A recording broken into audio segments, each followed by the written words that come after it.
Hi guys, today I'm going to be showing you the simplest variety of puliyodara paste that I've ever made.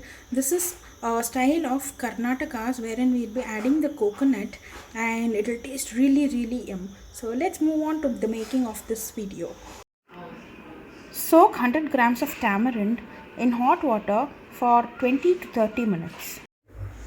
The ingredients that you'll be needing are your gingerly oil. The puliyodara must only be made with gingerly oil. This is your rock salt, your tamarind puree. This is coconut flakes, curry leaves. This is the compound hing. Guys, try and use the compound hing because the hing you get in the market is a mix of maida and guar gum, which is not so healthy. This is your mustard seeds. This is jaggery powder.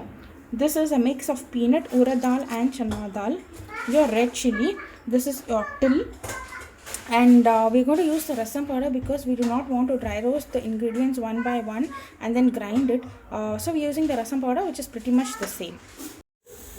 We also need a little bit of methi seeds and turmeric powder.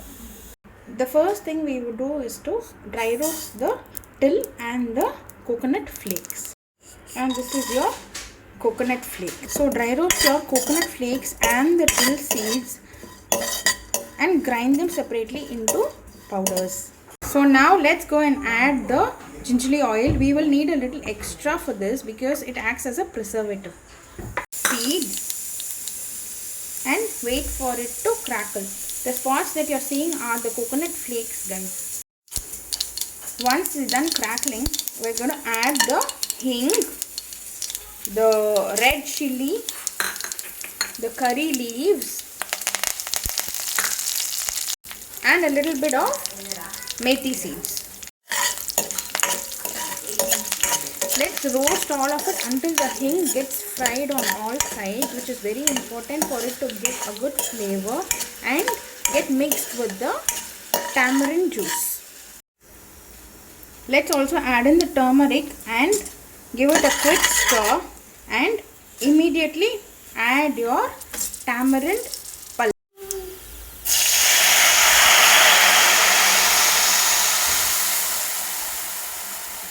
Guys, this is a thick puree, so I'm adding in a little bit of water to make it a little more liquid to add in further ingredients. Let this boil on high flame for about 5 minutes and then we will proceed to add on the further ingredients. Once the tamarind pulp begins to boil, add in a little more turmeric powder and add in your rock salt as per your taste. The ratio for this would be, guys, for 200 grams of tamarind you might need 4 tablespoons of rasam powder. That's it. Rest of it is up to you. You can add as much as you want or decrease as much as you want.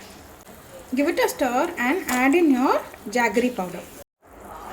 The concoction has been boiling for about 2 minutes and by now your entire house would be filled with aroma. So what we would do is, now let's go ahead and add the rasam powder and let it mix a bit and let's give a good stir to it, and it should further boil for another 10 minutes so that it becomes really thick. And then let's proceed to add our ground till and coconut powders. So meanwhile, what we would do is, let's heat up a kadai and let's roast the peanut chana dal and urad dal separately. This is the tadka for your puliyogare. If you're going to add this in the beginning, what happens is it loses its crunch. We all need a bite when we have the rice. So this is good if we do it at the end, then add it separately to the mixture. So you could go ahead and add a bit of curry leaves as well and keep on mixing these until they move into a shade of dark brown, and that's when you switch off the gas and let it be until the concoction is ready.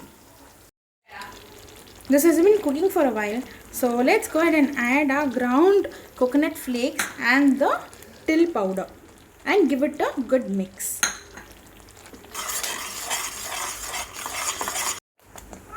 After 20 seconds or so, let's add in a little more of the gingerly oil to give it a good glaze. This is done and the pulses have turned into a light brownish shade. So now we are going to add it onto the puliyogara paste. So this is the last step. I'm going to mix in the tadka with the puliyogara paste that we made, and yeah, it smells amazing and it will taste amazing as well. I've done this a couple of times and it is too good. So now this is ready to be mixed with the rice and had. So the best thing would be to cook the rice previous night, mix this onto the rice with a little bit of oil, adjust your salt and leave it overnight. The flavors would get infused onto the rice and it will taste amazing the next day morning or afternoon when you have it. Right, thank you.